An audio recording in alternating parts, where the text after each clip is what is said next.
Hello and welcome to another episode of the Sales RX podcast. My name is Chet Lufgren, aka the Sales Doctor, and as always, I'm here with my co-host Billy Stein. Today, we're going to talk about having effective internal conversations. Look, even in a tough economy, people want to get promoted, and it's really hard to climb up the ranks if you don't know how. And part of knowing how is how do you play the game, right? Don't hate the player, hate the game. Of course, hitting quota helps, being a team player helps, but there are always other things you can do on top of that to help accelerate your career path and your promotion opportunities. So today we're going to talk about the importance of creating dialogue with your managers and senior leaders.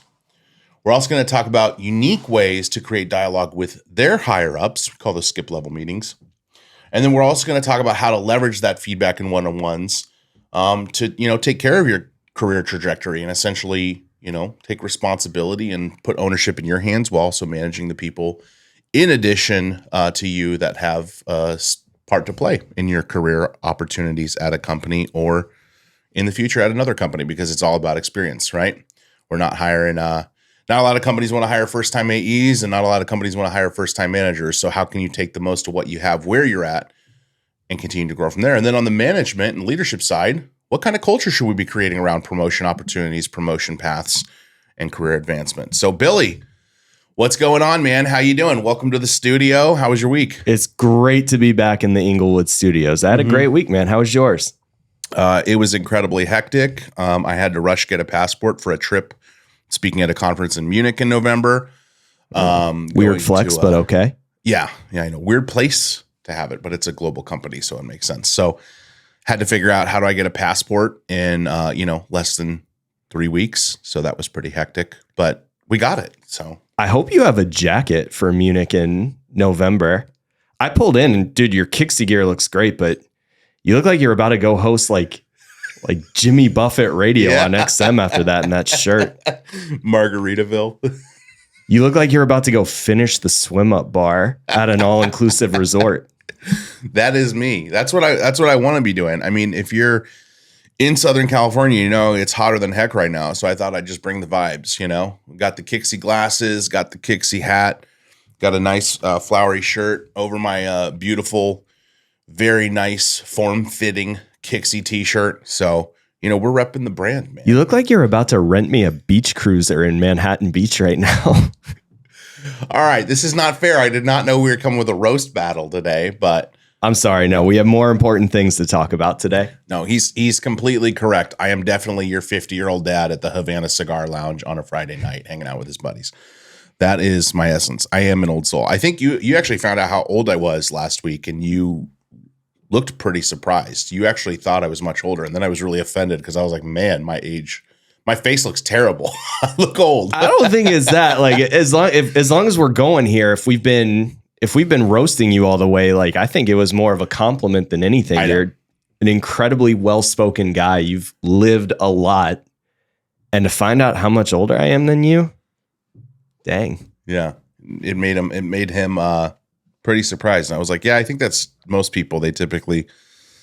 I'm over 30, so don't worry. I'm not like 28. Like I'm not that surprisingly young, I guess.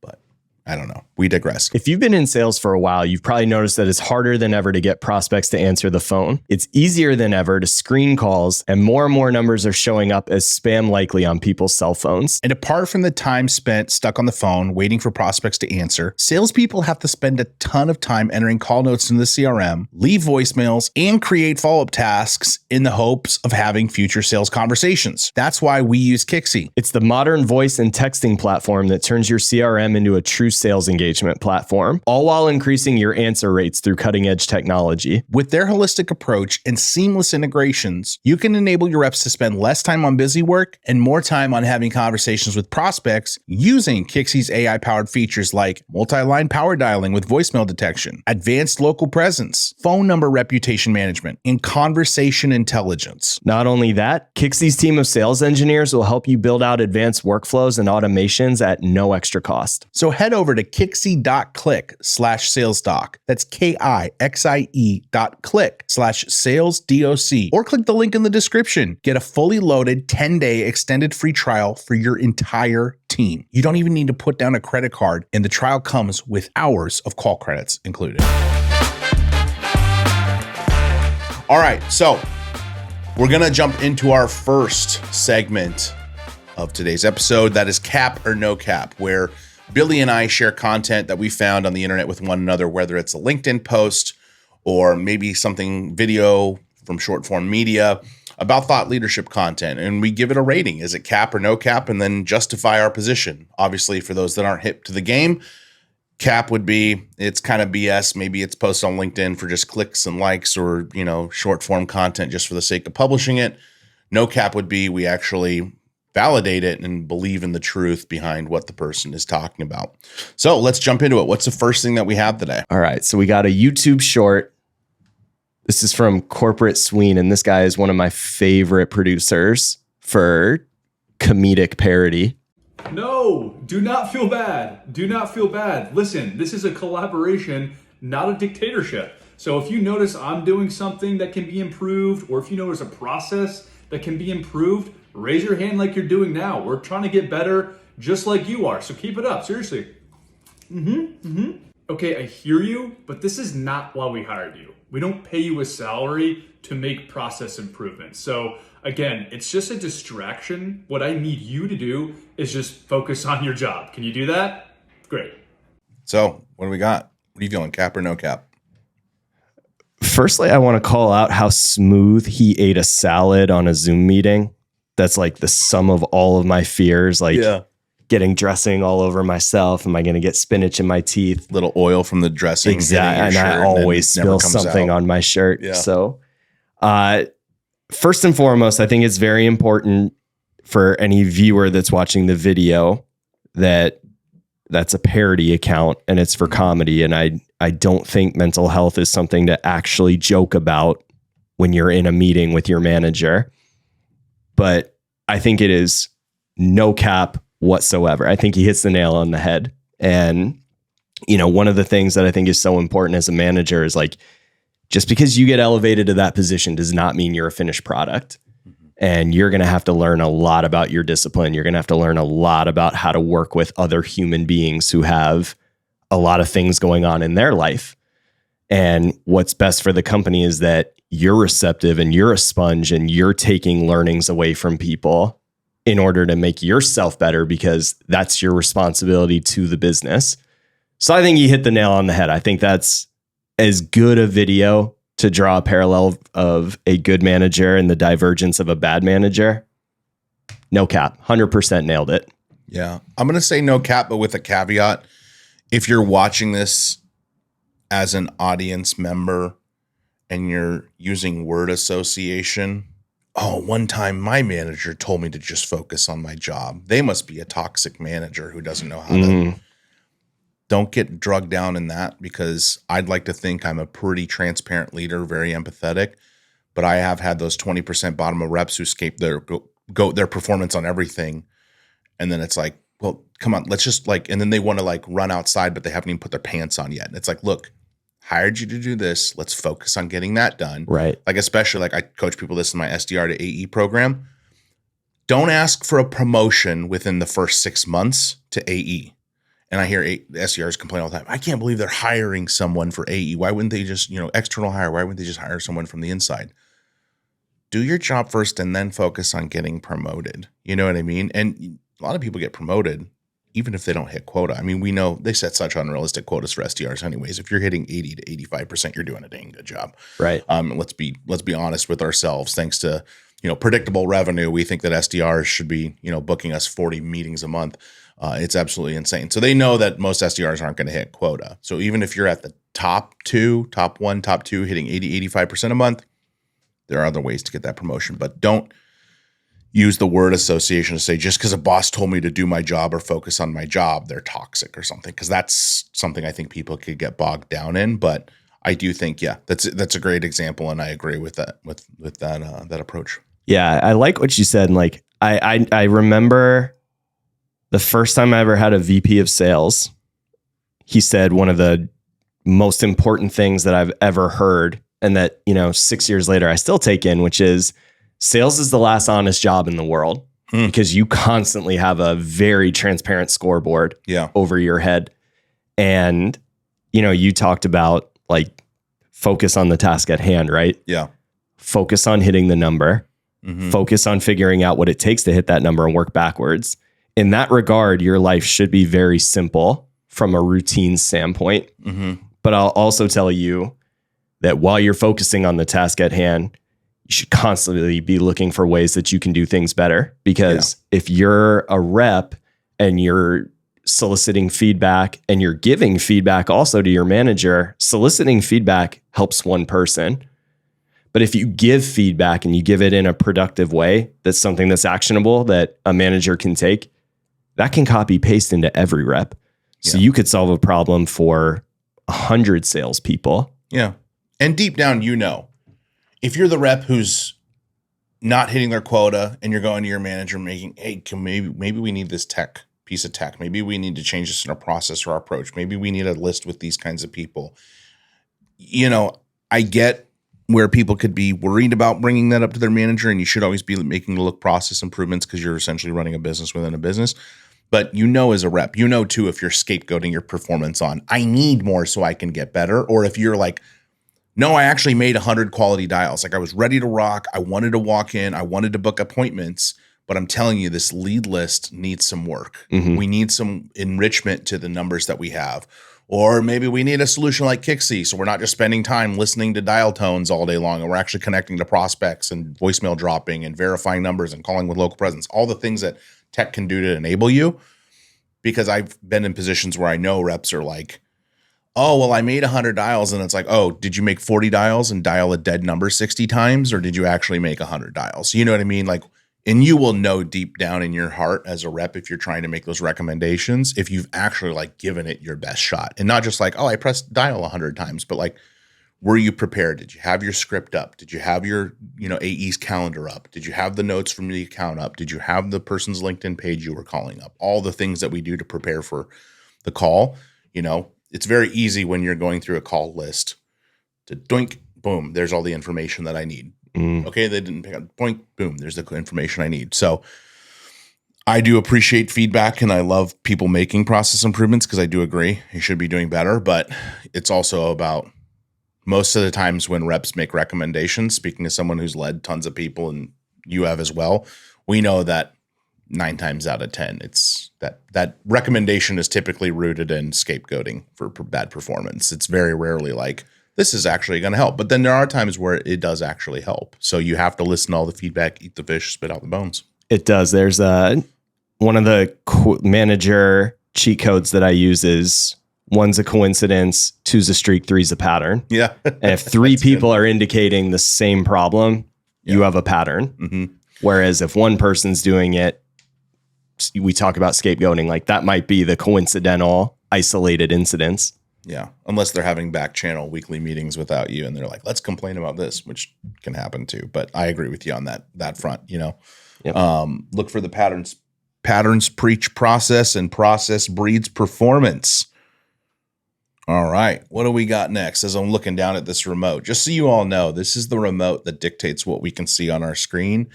And I'm wearing sunglasses indoors. The lighting's low and I can barely read. Why would you put black font on a dark gray remote? It really makes no sense to me. It should have been white font at least, or a white remote with black font. I know. I can't believe they didn't think about the one dude wearing sunglasses in a dimly lit room to film a podcast in Inglewood. Even when I'm not wearing sunglasses, I couldn't see it last week either on last week's episode. I was like, where is it? Like, even looking at the raw footage every time, I'm like, oh, where is it? Where is it? I got a great optometrist in West Hollywood I could recommend for you. Oh, no.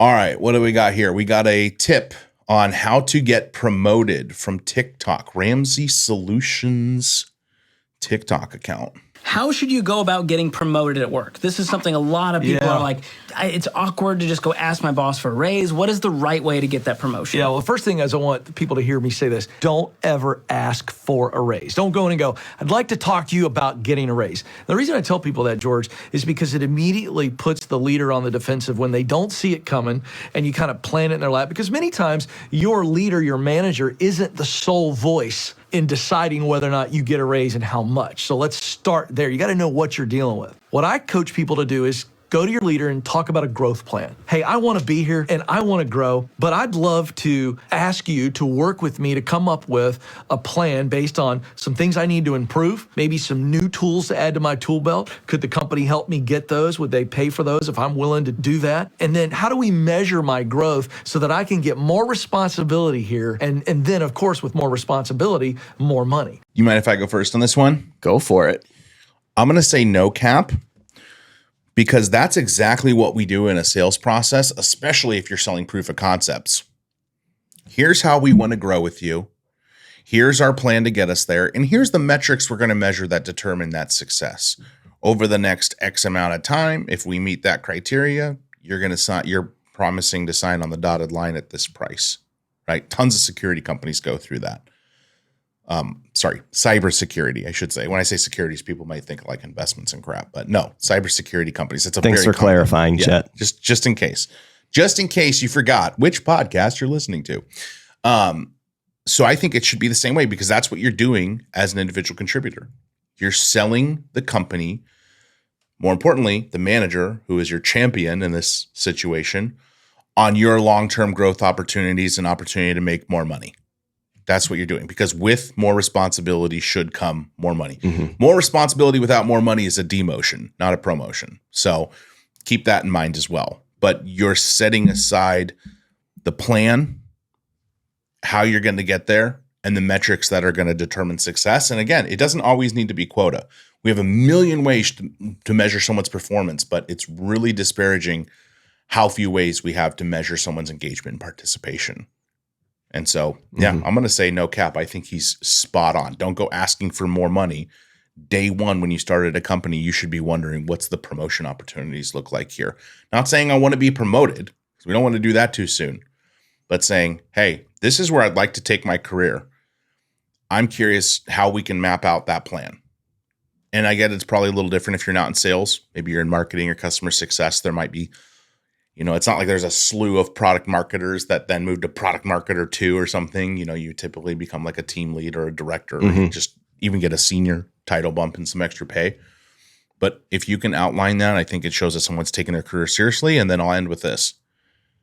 More importantly, if you're doing that, you're talking the talk, great. I know who I got. And then when I see you not walk the walk, great. I know who I really got. And I think that's important for leaders as well. So it should be encouraged. Yeah. Great point. And first and foremost, I'm going to say it, no cap on the sweatshirt he's wearing. Yeah. Dig that marine layer. I'm sure my Instagram ads are about to explode as soon as we get done here. All right. So from a contrarian standpoint, I'm going to disagree. And I'm going to say what he said was cap. Okay. And let me preface it by saying, I don't think this video was meant for a salesperson. In sales, especially at hypergrowth tech companies, the career path is laid out for us. They a lot of times you go to a company and they'll tell you minimum 1 year to get a promotion. Here's the promotion criteria. Now go execute and prove that you can do it. And that's not every case. And promotions are slightly situational, right? Because we oftentimes, we go into a company and we think about ourselves, and rightfully so.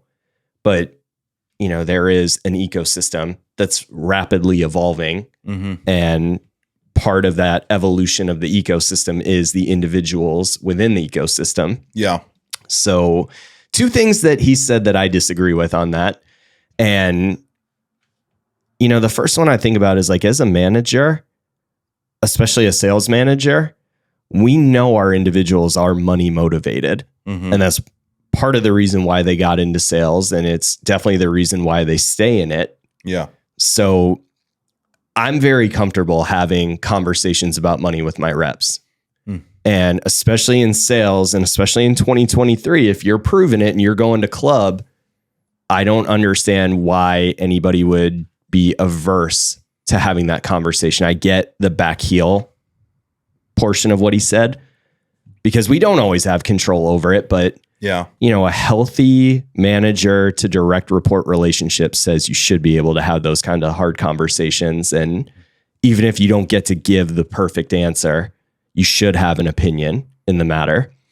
The other thing he said that I disagree with, and this is something that I understand why people do it and I understand why companies do it, but the growth plan, there's a difference between building skill and giving somebody a side project that takes away from their time of trying to produce the task at hand. And, it's something that the company benefits a lot more from if it's not clearly defined. Mm-hmm.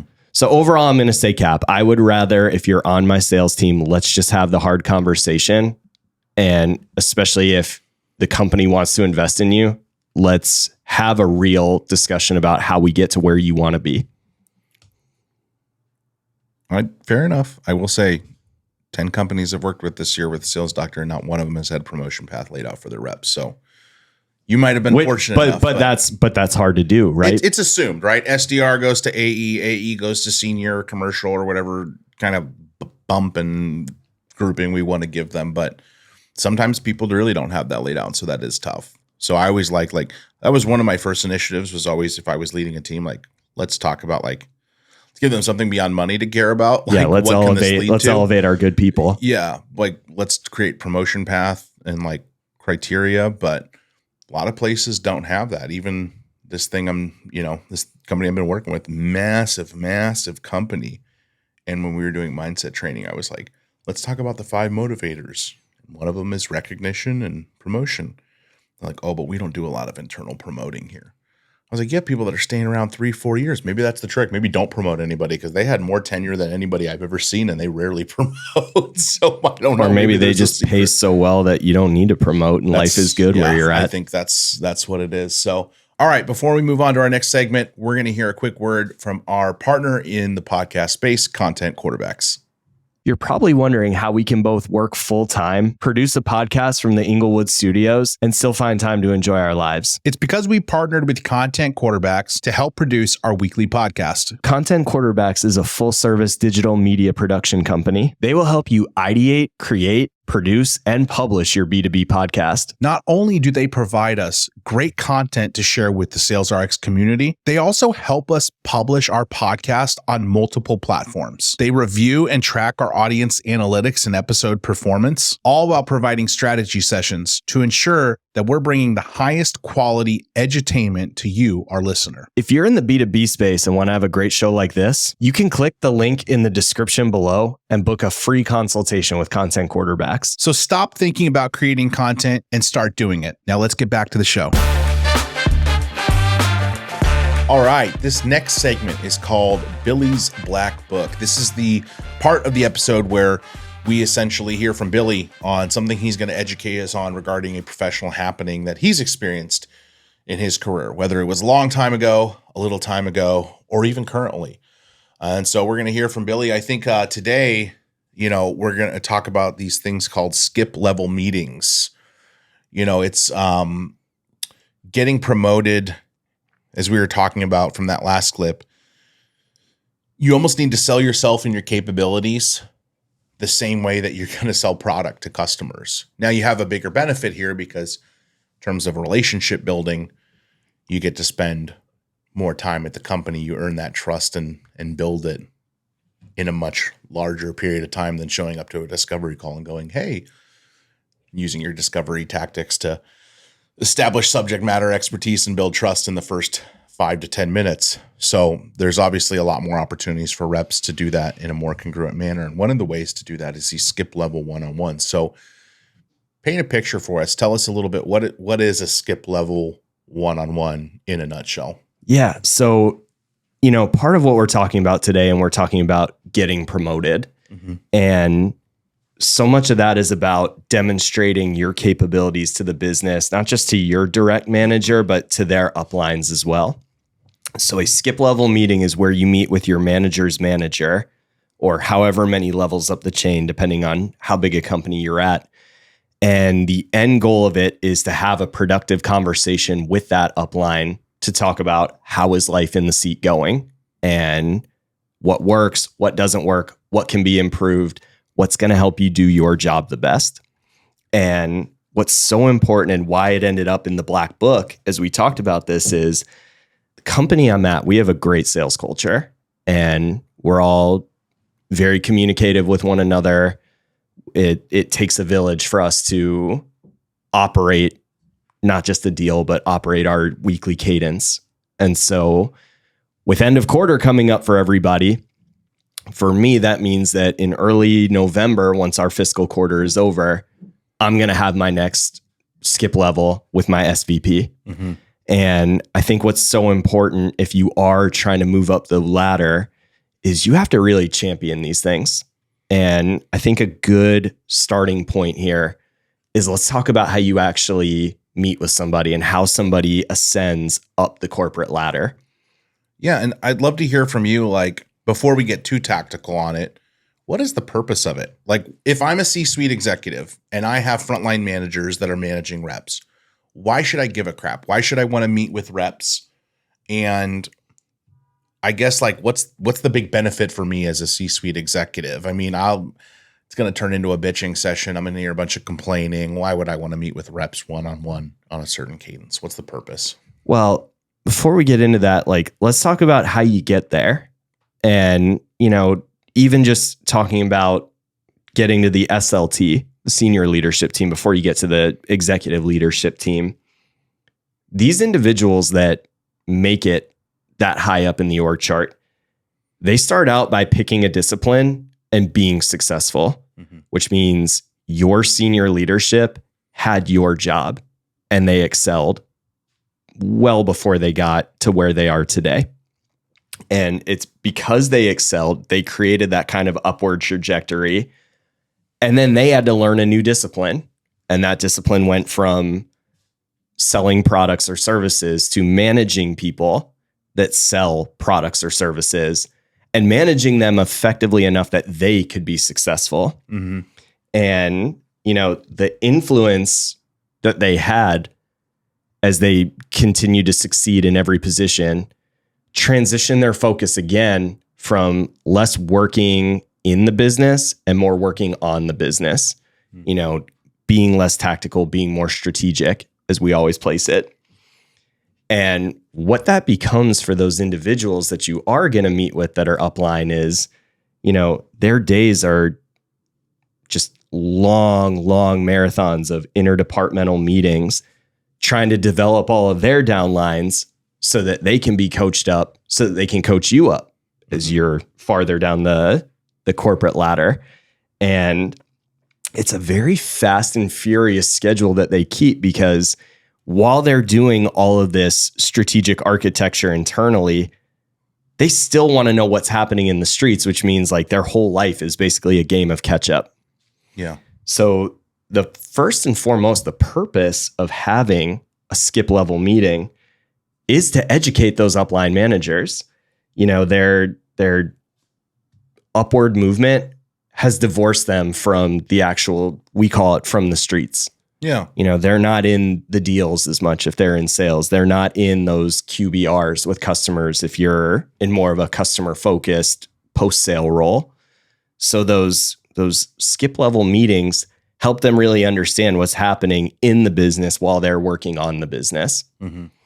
Now, the second thing is it's so important for a senior leader to be able to coach and develop their leaders, the ones that are responsible for your day-to-day. And who's the best person to get feedback about those people from? Exactly. Which is the frontline reps. Yeah. Exactly. And the other thing, it's all about the injection of fresh ideas and sizing up the roster, because, you talked about it earlier, like, does a great sales rep make a great manager? Not always. Not always, but oftentimes they do. It's like Simon Sinek says, most people, like you said, they have that discipline. People tend to just keep being good at the job. they don't learn that they're responsible for the people responsible for the job. And that's a whole new skill set. Right. Like you did call out like they're there because they had extreme focus and talent in a certain discipline. But now, while that discipline is still important, they're far removed and into a new discipline, which is the management and leadership of the team. And so that is important. Yeah, not all good reps make good managers. In fact, most of the time, the best reps actually make the most toxic managers. Yeah, but the good reps that make good managers are the ones that do have good ideas that, you know, like we said earlier, they have the idea that doesn't affect one person, that affects positively 100 people. And they can execute on it too. Right. Tons of people have good ideas. Very few people can execute on them. Right. But that strategic vision, they're vetting you for that if you're an IC when you're in those skip level meetings. So these are expensive meetings. You have someone in senior leadership or, you know, even depending on your org chart, but somebody that's one higher up than your manager. You have a seller who's responsible for selling. It's an expensive meeting, right? Another meeting on the calendar. Every time there's a meeting on the calendar, it costs the company money. How do people get the most value out of these meetings in terms of what should we not be doing in these meetings? Like, what is not the purpose of a skip level one-on-one? Yeah, not the purpose to try to become best friends with your 2 levels up manager. And I certainly made these mistakes early in my career. I tried to be, you know, Mr. Rapport with everybody, but it's good to have a relationship with them, but it's not the only purpose to try to, you know, become drinking buddies with your senior leaders. I also think it's really important you don't compromise your own manager, because when you go into these meetings, they are going to ask you for feedback. Like, how are they doing? What can they work on? And in the same way you want to coach a rep where you want to have multiple positive reinforcements, you got to do the same thing with your manager. And if you go in there just to bag on your manager and make it 30 minutes where you're making the problem worse and you're not addressing it positively and constructively and creating good remediation, then it's lost time. Yeah. So don't compromise your manager when you're in one of these meetings. The last thing, and you alluded to it in the earlier segment, do not go into a skip level meeting and try to get promoted or get a lateral move 6 weeks after joining a company. You had talked about like not every company has a great documented promotion path, but to move up requires investment. And that investment doesn't happen in the short term. Like you even mentioned securities, and sorry to bring it back here because we are talking about tech and not investing, but you don't invest in a stock for 3 weeks and expect to become a millionaire. Some people do. More people can lose money playing that short game, though. You can lose a lot more money swing trading than you can playing the long game. But companies are doing the same thing with you. And look, if you want to get the most out of your experience, the business trip that is the role you're in, which is being set up for the next one, is about making the most of it and not only executing on the metrics that you're measured by, but developing yourself as well. Yeah. And companies want to invest in their people. It just doesn't happen over a 6-week period. So if you came into a job and it's not what you were hoping it to be, don't go into a skip level and think complaining is how you're going to get to where you want to go next immediately. No, not at all. As we round out the segment, Billy, what are a couple best practices you would recommend for skip level meetings? What are some things that you're like, hey, senior leader wants to put skip level meetings together, frontline manager wants to do it, maybe an IC is going to suggest it, whoever might be listening, right? I mean, our primary listenership, our C-suite executives, so I'm sure a lot of people are getting value out of this and then wondering, okay, Billy, this is great. All great information. How do I go implement this? What are some best practices? What are some ways I should set it up? Frequency, duration of the meeting, all those good things. What are some best practices? Yeah, well, let's talk about frequency. I think this is something I learned from my business coach. Calendar compliance matters, and there needs to be a very good balance with it.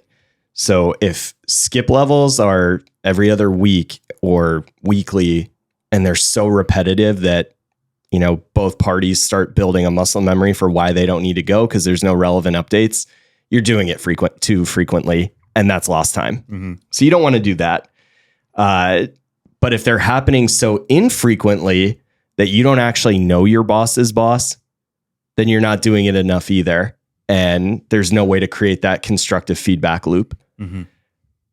If skip levels happen frequently enough that no prep work is really needed, you can just go in and naturally have a productive conversation.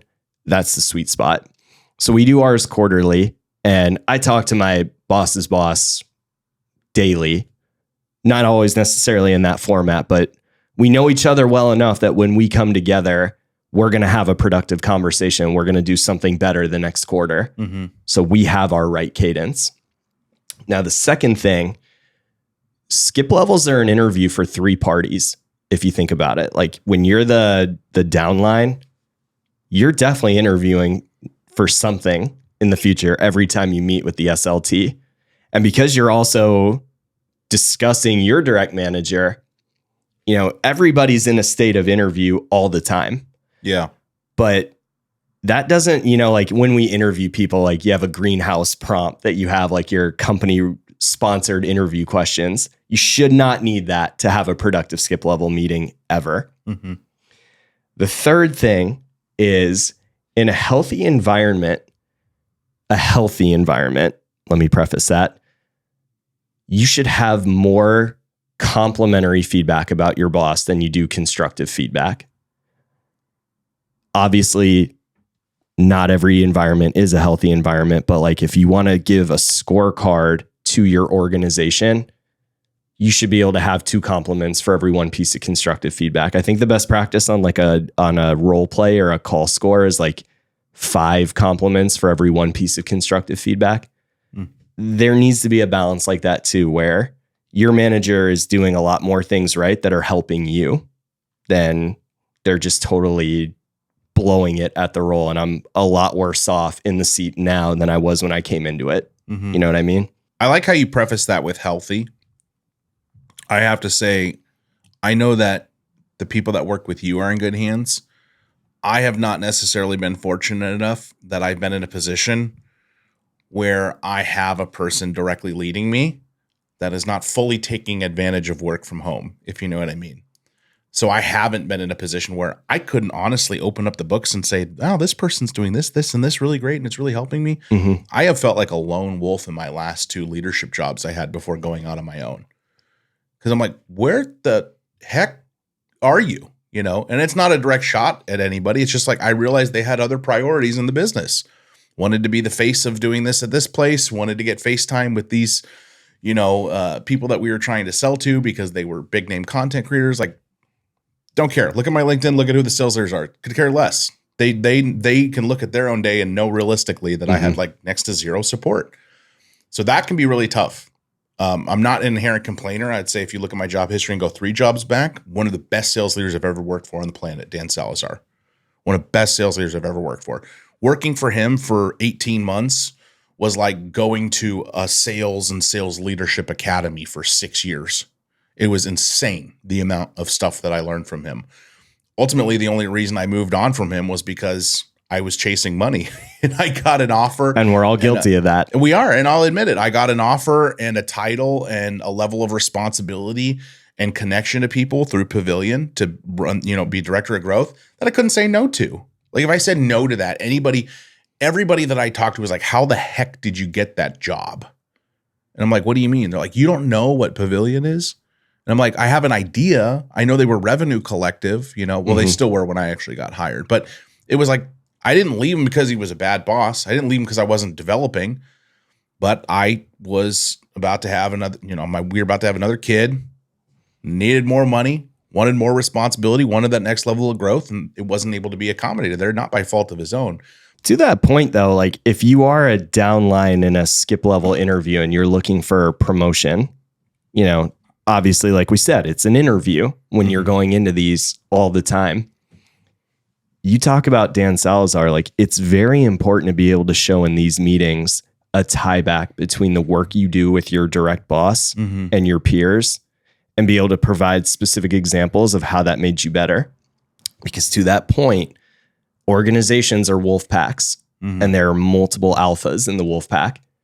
And any great sales leader knows that like, if you're a lone wolf, it's a lot harder to succeed the higher up the corporate ladder you go. If you're an upline manager and you're going into a skip level, we all got into leadership because we wanted to help other people, because the sum of the whole was more important to us than our individual quotas. Mm-hmm.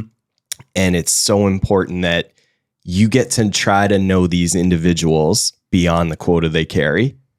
If you got one thing you can bond with somebody with so that you have something to keep the conversation going beyond these discussions over whatever that interval is, then you're going to be a lot better for it as an upline manager. And that's going to create a lot more influence over that team beyond just the title you carry.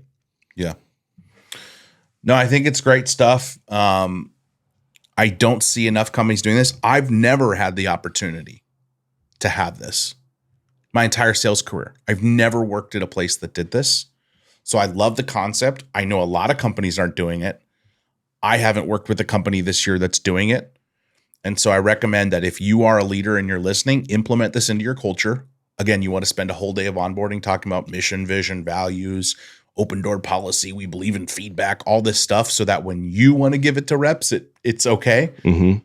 Reciprocate. Expect respect. You got to give respect to expect respect. And so do the same thing. Create this process that Billy's walking you through on how you can get senior leadership feedback, put guidelines in place, make it frequent enough that you feel like you know each other and you can have a productive conversation. Make sure that you're checking yourself and best practices in terms of what should the conversation not be? What should it be geared towards? Sounds like it's merely an education for both sides, right? Probably a little bit more on leadership so they can understand what's going on. But yeah, if you're not doing this, you really should. So Billy, that was awesome. Thanks for preparing that for the listeners today. All right, Chet. So this is a question from your SDR to AE program. It's about leveraging feedback in one-on-ones. Okay. It says, I've been the top SDR on my team for 6 months now. I'll hit my year mark next month. Congratulations. Yeah. Even though I've been top of the leaderboard, I'm still only hitting between 80 to 90% of quota. They're looking to hire a new AE, and most new AEs have pretty junior level experience. I feel like I could be a better seller than an outside hire since I already understand our prospects, product, and the sales process. But I'm worried that having never hit 100% of quota, they won't consider me as a candidate. What would you recommend I do? Yeah, a lot of things. And this is probably going to be specific to that person's use case, but I can give some general frameworks. Also, general frameworks that I think are important for frontline managers and people that are in charge of implementing programs. So, number one, don't ask for more if you're doing less already. Like, why are you hitting 80 to 90% of quota? The outcomes don't always have to be there to justify your promotion path. I think we talked about sometimes quotas are unrealistic and companies know that. Not everybody, not just because somebody's crushing quota doesn't mean that they're doing it all on their own whim, right? It's part of the problem we've had in 2021. We have a bunch of people on LinkedIn that are like, look at all the stuff I did. I'm a consultant now. And it's like, yeah, but where are the receipts? You know what I mean? Mm. So obviously some of this is going to be a general framework because there's probably a lot of devils in the details, but it's essentially someone saying, hey, they want to hire a new AE. Most AEs are pretty junior anyway. I'm hitting my 1 year mark. I've been top of the leaderboard, but I've never hit 100% of quota. I think that is very important. You've been the top of the leaderboard. Most companies don't set realistic quotas anyway. It's actually one of the things that I know instantly. We said earlier, patterns preach process and process breeds performance. As a sales leader, and I was very analytical when I was an AE as well, I could notice trends in things. And I found lots of times top reps weren't top reps just because they were great sellers. You'd be like, oh, where did all that CRM data go? Why do they have a random spreadsheet they're working off of? Oh yeah, no wonder they generated 40 outbound opportunities their own last quarter. Duh, nobody else had access to that data. There's a lot of really interesting stuff that happens when you really peel back the onion. It's not to discredit people that are actually good at their job and buy into what's being taught and being done, but I heavily scrutinize people who do consistently hit 120, 138% of quota because it's the whole Wells Fargo thing. There's a reason your banking system was going so great because you were defrauding people of their banking and credit cards and all that good stuff. So I don't think hitting 100% of quota consistently or ever is actually a showstopper. I think you're top of the leaderboard. You've demonstrated that you've been able to get there. One of the ways I think it's important is to not do less and ask for more. So again, I think it brings us back to the, hey, have you at least demonstrated that you can put your pants on before you're asking to go run around outside? Don't start asking can I lead a weekly team call? Can I do a weekly role play with everybody on the team? Can I be like a unofficial team lead to demonstrate you want more responsibility if you already haven't done all the inputs to get yourself at least to 90% of quota? You know what I'm saying? I would be very scrutinous about, hey, go do your job before you try to take on extra effort. And if you're doing your job and then some, and you're still only able to hit 90% because of the business model, the economy, the outrageous quotas that we set, your SDR manager knows. I tell people this in the program all the time. I think the other one is in one-on-ones. So you've established that in one-on-ones. I think the other one is you have to expect and respect. So managers need to be held accountable for people's progression. If you do start to progress above your cohorts and you're doing the right things, you should expect that they're going to help you advance in your career. Now, that could be senior SDR, enterprise SDR, SDR team lead, whatever it might be. At least that next step gets you a little more responsibility, gets you a little bit more cash in your pocket. But you have to hold your SDR manager accountable to those opportunities. And we're speaking to SDR managers. I think the same thing applies for AEs that want to move into the next role, maybe even move into frontline management. So I think you have to expect and respect. Respect the guidelines and the parameters that your managers put in place, but also expect that they're going to look out for your best interests. Whether that's moving into senior SDR, team lead, enterprise SDR, something of that nature, maybe a pit stop before actually getting promoted to AE, you should expect that if your time, and again, above your cohorts, that's going to be recognized and rewarded. Now, you have to be careful though, because you can't instantly walk into a job and be trying to get promoted to AE within 6 months. And that may sound counterintuitive. It's like, hey, Chet, you're telling me like go for it, but you're also telling me don't go for it. Telling you to do it with tact, kind of like how that gentleman walked through in that one clip we watched. Try to understand, hey, like, Billy, this is where I want to go. I know I'm an SDR today and I haven't proved myself at all. Outside of just doing my job well, what are the growth opportunities for me here? What does that look like? And how do I get there? And what are the KPIs we're going to measure? Well, Chet, you have an opportunity to be a higher level SDR, maybe a team lead. You're leading a weekly call.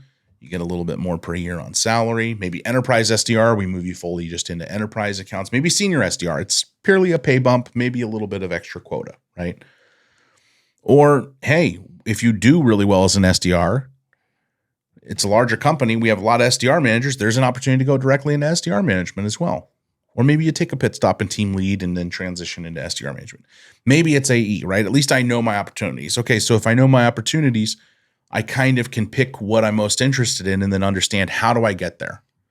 Because you need to understand that outside of hitting quota, how do I get there? Because it's not just hitting quota. I don't think I've ever promoted someone just because they hit quota. In fact, I have a lot of people that hit quota that I knew would fail in the next role, and I was kind of forced by management to promote them anyway, and they did fail.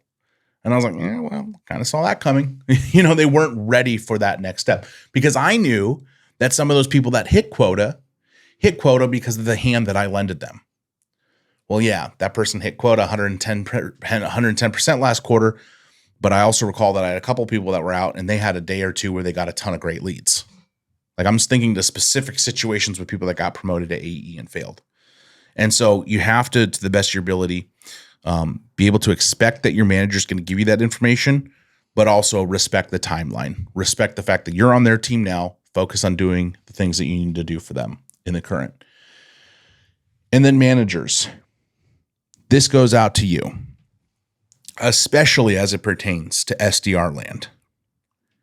Never, never, never, never, never, never, never hold back your top rep because you're worried about losing their performance. That is the thing I cannot respect about anybody, is if you're holding someone back because you're going to lose that quota. And it's actually a very common thing. And that's a tale as old as time. And think in an unhealthy organization that always comes down to the manager. Sometimes I think that goes above the manager's pay grade. And so even more unfortunately, importantly, C-suite executives, don't make that a thing. It's a lot tougher in the world of AEs because what does that next step really look like? Mm-hmm. I mean, very rarely does an AE that performs well in a year instantly move to frontline. Well, I think that it's broadly more acceptable as an AE if you're fat and happy and you're killing it in the role and you don't want to manage people and you're just comfortable doing what you're doing. Or start running enterprise accounts. Yeah, I think it's very comfortable. And I know several AEs that have been doing the same role for 5-10 years and they're the happiest people in the room. Yeah. I know someone in their 50s makes $250,000 a year. He doesn't care. Never want to move into management. He said, I did it 1 year and I hated it. I love just showing up, selling, going home, playing golf. So I think, to your point, it is more relevant in the SDR world because those people want to get out of those jobs as fast as possible. And by no fault of their own. I mean, the job sucks. It does. Being an SDR is a really crappy job. That's why you're doing it. It's the initiation, right? Can you do this? And by the way, if you can do this, you can do anything. It's why comedians do a bunch of open mics before they actually start performing. Because when you're doing an open mic, you're performing to a group of like 20 comics who aren't going to laugh at your stuff because they're equally as competitive as you and they don't want to make you feel good. First time you go on stage and you get a joke from somebody in the audience to something nobody has ever laughed at before, dopamine. I can do this. Confidence. That's why you do a bunch of open mics, build up that skin before you actually do paid shows. But reality is, specifically for SDR managers, this goes out to you. If you are not cool with the one and done NCAA basketball mentality that is SDR to AE, get out of the job because this is the life that you chose. You are the front lines for the future sales talent at the organization. That is your role. Your role is to develop the future AEs of tomorrow. Your role is to develop the sales funnel and the future AEs of tomorrow. And future AEs development is part of that sales funnel because you have control over a lot of the top of funnel activities. You can better shape the middle and the bottom of the funnel by promoting good SDRs into AE, good SDRs into SDR managers, team leads, enterprise SDRs, SMB, mid-market AEs.